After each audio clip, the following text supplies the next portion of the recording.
Now, when Dorothy had entered the palace to make her guesses, and the Scarecrow was left with the Nome King, the two sat in moody silence for several minutes. Then the monarch exclaimed in a tone of satisfaction, "Very good!" "Who is very good?" asked the Scarecrow. "The Machine Man. He won't need to be wound up anymore, for he has now become a very neat ornament. Very neat indeed." "How about Dorothy?" the Scarecrow inquired. "Oh, she will begin to guess pretty soon," said the king cheerfully, "and then she will join my collection, and it will be your turn."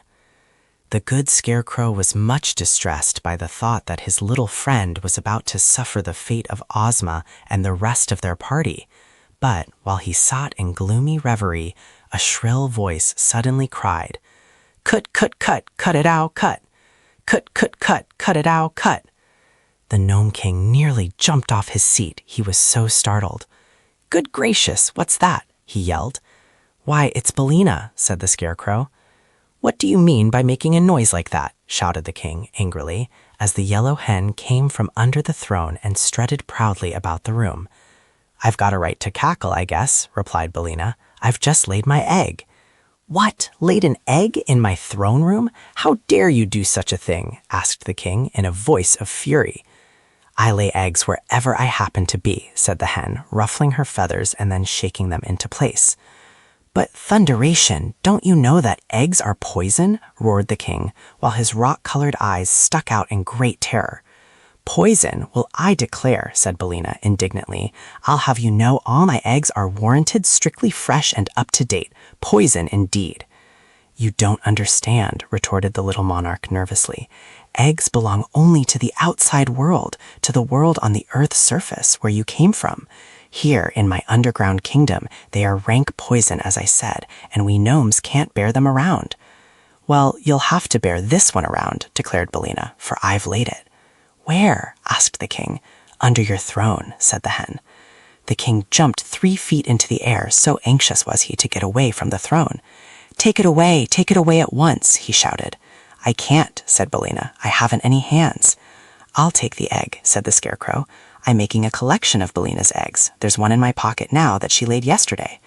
Hearing this, the monarch hastened to put a good distance between himself and the Scarecrow, who was about to reach under the throne for the egg when the hen suddenly cried, "Stop!" "What's wrong?" asked the Scarecrow. "Don't take the egg unless the king will allow me to enter the palace and guess as the others have done," said Billina. "Pshaw!" returned the king. "You're only a hen. How could you guess my enchantments?" "I can try, I suppose," said Billina, "and if I fail, you will have another ornament." "A pretty ornament you'd make, wouldn't you?" growled the king. "But you shall have your way. It will properly punish you for daring to lay an egg in my presence. After the Scarecrow is enchanted, you shall follow him into the palace. But how will you touch the objects?" "With my claws," said the hen, "and I can speak the word Ev as plainly as anyone. Also, I must have the right to guess the enchantments of my friends, and to release them if I succeed." "Very well," said the king. "You have my promise." "Then," said Billina to the Scarecrow, "you may get the egg." He knelt down and reached underneath the throne and found the egg, which he placed in another pocket of his jacket, fearing that if both eggs were in one pocket, they would knock together and get broken. Just then, a bell above the throne rang briskly, and the king gave another nervous jump. "Well, well," said he with a rueful face, "the girl has actually done it." "Done what?" asked the Scarecrow. "She has made one guess that is right and broken one of my neatest enchantments. By rickety, it's too bad. I never thought she would do it." "Do I understand that she will now return to us in safety?" inquired the Scarecrow, joyfully wrinkling his painted face into a broad smile. "Of course," said the king, fretfully pacing up and down the room. I always keep my promises, no matter how foolish they are. But I shall make an ornament of the yellow hen to replace the one I have just lost." "Perhaps you will, and perhaps you won't," murmured Billina calmly. "I may surprise you by guessing right." "Guessing right?" snapped the king. "How could you guess right where your betters have failed, you stupid fowl?" Billina did not care to answer this question, and a moment later the doors flew open and Dorothy entered, leading the little Prince Evering by the hand. The Scarecrow welcomed the girl with a close embrace, and he would have embraced Evering too in his delight, but the little prince was shy and shrank away from the painted Scarecrow because he did not yet know his many excellent qualities. But there was little time for the friends to talk because the Scarecrow must now enter the palace. Dorothy's success had greatly encouraged him, and they both hoped he would manage to make at least one correct guess. However, he proved as unfortunate as the others except Dorothy, and although he took a good deal of time to select his objects, not one did the poor Scarecrow guess aright. So he became a solid gold card receiver, and the beautiful but terrible palace awaited its next visitor. "It's all over," remarked the king with a sigh of satisfaction, "and it has been a very amusing performance, except for the one good guess the Kansas girl made. I am richer by a great many pretty ornaments." "It is my turn now," said Billina briskly. "Oh, I'd forgotten you," said the king, "but you needn't go if you don't wish to. I will be generous and let you off." "No, you won't," replied the hen. "I insist upon having my guesses, as you promised." "Then go ahead, you absurd feathered fool," grumbled the king, and he caused the opening that led to the palace to appear once more. "Don't go, Billina," said Dorothy earnestly. "It isn't easy to guess those ornaments, and only luck saved me from being one myself. Stay with me and we'll go back to the land of F together. I'm sure this little prince will give us a home."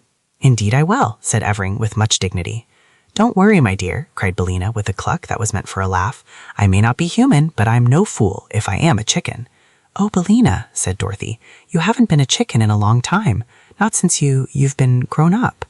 "Perhaps that's true," answered Billina thoughtfully, "but if a Kansas farmer sold me to someone, what would he call me, a hen or a chicken?" "You are not a Kansas farmer, Billina," replied the girl, "and you said—" "Never mind that, Dorothy. I'm going. I won't say goodbye because I'm coming back. Keep up your courage, for I'll see you a little later." Then Billina gave several loud cluck-clucks that seemed to make the fat little king more nervous than ever, and marched through the entrance into the enchanted palace. "I hope I've seen the last of that bird," declared the monarch, seating himself again in his throne and mopping the perspiration from his forehead with his rock-colored handkerchief. "Hens are bothersome enough at their best, but when they can talk, they're simply dreadful." "Billina's my friend," said Dorothy quietly. "She may not always be exactly polite, but she means well, I'm sure."